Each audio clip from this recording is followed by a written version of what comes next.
Jiddu Krishnamurti was a man who gave talks and wrote books. I don't know how he would classify his content, but I would characterize it as a commentary that's informed by inner experience. He was, in a way, like Manly P. Hall in that he gave talks on a sort of metaphysics and the human condition. One thing he emphasized was the relationship between discretionary violence and othering. The mere act of identifying as anything, be it a nationality, religion, ethnicity, was, in my words, the first point on the continuum of discretionary violence. Krishnamurti was groomed to be a world teacher by the Theosophical Society, picked from a young age, but he abandoned that position and lived as a private individual. I can only speculate on the spiritual practices to which he was exposed as a youth, but the way he speaks hints at his knowledge being the product of experience and not speculation or secondhand accounts. He's not just making things up, but humbly testifying as to the possibilities of the human condition. He may have had his realization as a youth before a heavy egoic accumulation could have set in. He points to a condition of being that does not see other, but is also not naive like a child. He is purported to have mentioned the intense energy he perceived in his form, though I don't recall him discussing this in a book or public talk. The comment was someone's recounting of a personal conversation with him. If indeed he did feel intense energy, it likely did much to guide his behavior and view, such as like having a flame in one's form that reacts and responds to what it's fed, both in magnitude and the smoke it puts forth, the inner condition it creates. There are palpable consequences for delusion in the perception of this energy body, and it's instructive. The fire can be smothered to coals if, due to believing that awareness is a subset of what appears in itself, there's the assumption of a character, a role, an imaginary person. The fate of that person colors the state of being, and in that identification, there's just something missing in what's perceived. The conceptual self is an imaginary character in interaction with other imaginary characters.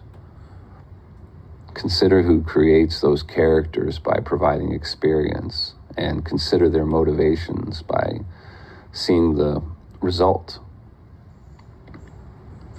The observable actions of these characters are only a fraction of what contextualizes experience. The conceptual self is put through its paces in the theater of imagination, and it is juxtaposed to mental models of other conceptual selves that are the domestic product of the mind, though built from outer materials of experience, impressions, and consciousness.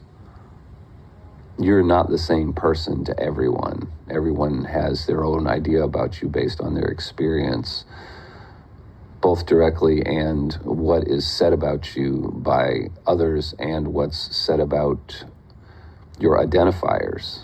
They ascribe those ideas to you as an individual, and they come from a third party. For a person who is sufficiently identified with positions, agreement on certain topics is a prerequisite to peaceful association and voluntary association. They can't have friends that don't share their worldview because their perception of their worldview's righteousness puts all dissenters into a category of untouchable. In such a person, the flame of the energy body is smothered by the mantle of identity. There's so much obsessing over how the world must be saved from villains that there's no presence. There's only scheming and speculating on future things and past grievances. There are many layers of separation created by identity, and their expression and maintenance requires attention and the energy that follows it. There's a scene in a Monty Python movie, I couldn't find it, where they're in a board meeting of some sort and the topic of self-realization comes up. And they talk about how it's thwarted by constant distraction. The aforementioned condition of being identified with a protagonist main character type person is a permanent distraction. Regardless of the merits of one's positions, the unconscious identification with them and the one to hold them keeps attention in a fantasy world of scheming and coveting on behalf of that character and its causes. Scenarios and interactions are frequently gamed out mentally. This constant rumination intensifies the sense of being cut off from source, but there's no understanding of the identifications being the cause of that inner lacking. What's not known is not known.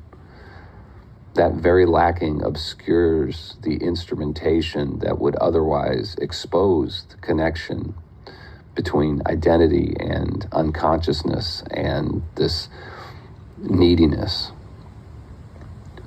There's no stillness in identity. In such restlessness, the inner state depends on circumstance. And there's a belief that the maintaining of circumstance depends on obsessive thinking. It's like Chinese handcuffs. It takes a surrender, a letting go for them to be released. A big takeaway from this is that the realization of this connection exposes the metaphysical consequences of media consumption. It also exposes the metaphysical intentions of those who produce it. They are bound and acting to perpetuate and deepen bondage. It's best to guard the senses from them. The Ozzy Osbourne song Crazy Train points it out in the lyric, "One person conditioned to rule and control. The media sells it and you live the role." What's ironic about the unconscious condition is that it equates identification with body and mind to a connection with reality, though the viewing of reality is distorted if through the lens of identification. It's a disconnection. It's an augmented reality through conditioning. Though body identification has utility in maintaining the form, once the survival skills are in place, it's optional. The protoplasm maintains its life skills even when attention aligns with the present wholly. But the belief that mind identification constitutes a connection to reality is a delusion. It's a disconnection from reality, a partial immersion in a dream world that colors the reaction to the material one. This can be understood conceptually while there's still no experience of it.